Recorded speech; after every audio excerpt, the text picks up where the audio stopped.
कराची में जहां यकबस्ता हवाओं ने शहरियों को घरों में दबकने पर मजबूर कर दिया, वहीं मनचले सर्द हवाओं को सड़कों पर बैठकर गर्मा गर्म चाय की चुस्कियों के साथ एंजॉय कर रहे हैं।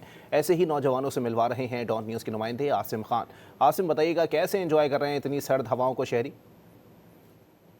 जी, कराची में भी पारा जो है वो अब सिंगल डिजिट पे चला गया है, जबकि महकमा मौसमियात का ये कहना है कि पारा जो है माइनस में भी जा सकता है। और अगर बात की जाए शहर कराची में शहरियों की, तो जहाँ हम देख रहे हैं कि सड़कों पर सन्नाटा है, वहीं मनचले जो है इस वक्त बड़ी तादाद में जो है वो चाय के होटलों पर नज़र आ रहे हैं। आप मेरे अकब में भी देख सकते हैं कि दूर तक जो है यहाँ पर जो है लोग जो सख्त सर्दी में चाय के मज़े ले रहे हैं, और इसी तरह के मनाज़िर जो है दीगर होटलों पे भी नज़र आ रहे हैं। और सबका यही कहना है कि कराची में सर्दी आती नहीं है, और अब पहली दफ़ा कई साल बाद जो है इतनी शदीद सर्दी पड़ी है, तो वो इसको एंजॉय भी कर रहे हैं। यहाँ पे भी आप देख सकते हैं कि लूडो की महफिल लगी हुई है, और दोस्त यहाँ पर सख्त तेज़ हवाओं में जो है लूडो खेलने और चाय पीने में मसरूफ़ है। नौजवान से बात करेंगे कि कैसा एंजॉय कर रहे हैं, आप बताएं।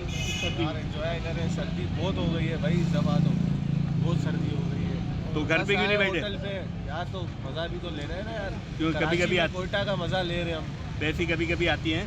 बिल्कुल। बस बताएं कि लूडो खेलना और चाय पीना। हाँ, गर्मा गर्म चाय और होटल में बैठ रहे हैं, एंजॉय हो रहे हैं बस दोस्तों यारों के साथ, जैसे रोज़ बैठते हैं आज भी बैठे हैं। आप बताएं। जी, आपने बात सुनी और सही कहा है नौजवान ने कि यहाँ का कल्चर है कराची का कि चाय के होटलों पे हमें रोज़ाना ही ऐसा रश नज़र आता है, लेकिन जो है आज क्योंकि मनचले अब भी होटल पर बैठकर चाय से लुत्फ़अंदोज़ हो रहे हैं और सर्दी को एंजॉय कर रहे हैं। बहुत शुक्रिया आसिम खान।